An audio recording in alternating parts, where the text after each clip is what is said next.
Hi, I'm J.C. Cutler. I play Scrooge in A Christmas Carol at the Guthrie Theater. This is my first time playing Scrooge. Why not, when I live in such a world of food? It's been called an iconic role, yeah, and it's certainly been played at this theater by some amazing actors. I try not to think too much about that because it's too intimidating, you know. I try to look at it like any role I've ever played. Another sound from you, Twattit! It really is one of the real challenging roles out there.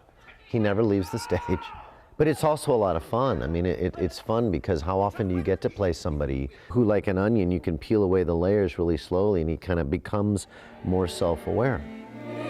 I think it's one of the greatest stories ever written.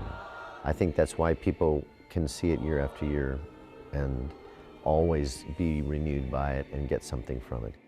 It's the story of a man who has become completely isolated from society. His former business partner is dead. He works long hours, 7 days a week in his office.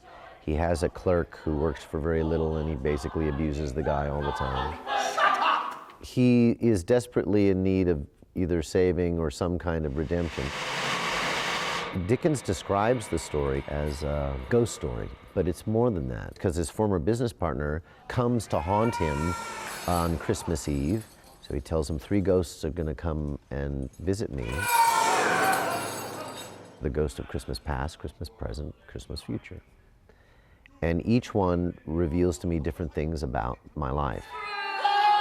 Past shows me things that Ebenezer Scrooge did when he was a kid, when he was abused in school, when his parents left him and never would pick him up for the holidays.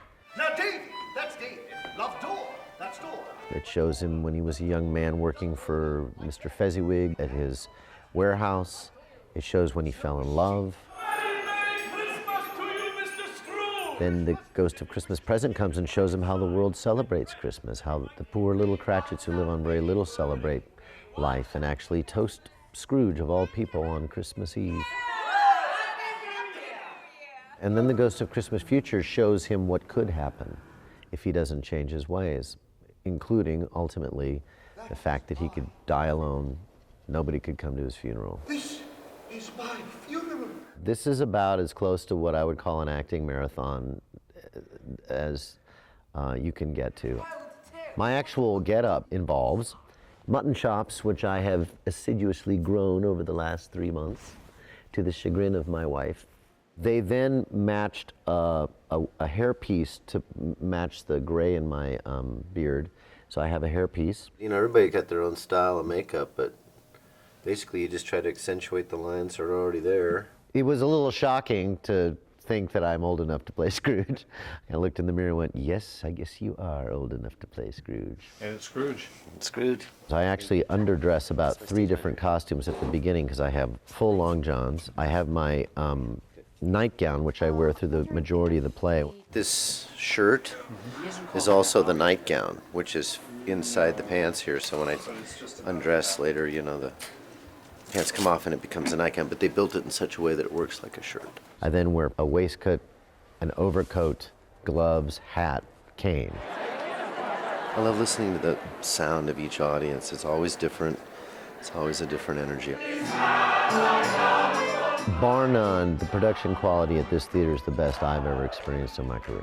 First day I walked on it, I was pretty intimidated. I went, wow,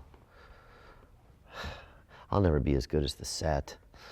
Enough! Enough of this! Get me out of here! It's a pretty rare honor, and I don't take that for granted, ever. Every day I show up here, I understand the privilege of it. Probably my favorite part of the play is the last 15 minutes. It really, it's kind of what you work towards in the whole evening. We remember! And his joy at being given a second chance, and almost like he's being reborn into his own life. And it's his transformation, the epiphany he gets, which is the beauty of the story. Wonderful! To me, that's worth the whole evening. That's what I kind of work towards, because then it's just fun, and it's a release. And I love how people come and keep coming back and keep seeing it and look forward to it and bring their families to it. The Guthrie Theater's Christmas Carol is a tradition, a good one, a great one.